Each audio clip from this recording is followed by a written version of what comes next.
Rewmi 24 TV.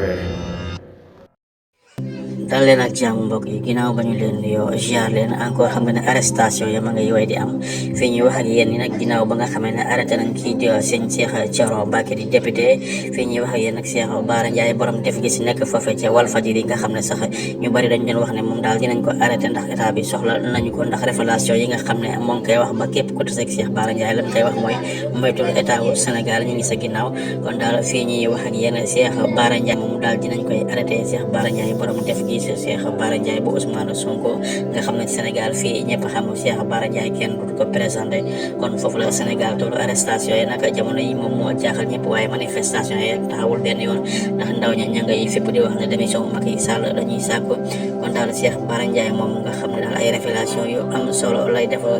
moom la ñu arrêté jamono yi ñuy wax ak yéen nii daal kon fii la Sénégal toll ginnaaw ba nga xamee ne arrêté nañ ñu bare ci waa opposition bi fii ñuy wax ak yéen nii daal kon Cheikh Bara Ndiaye borom def gis nekk foofee ca Walfadjri mook Sa Ndiogou Mbengue ak Sohaï bu Dieng di def émission chaque soir jeudi moom la ñu nemmeeku ne arrêté nañ ko moom moomee di Cheikh Bara Ndiaye jaa ngeen jëf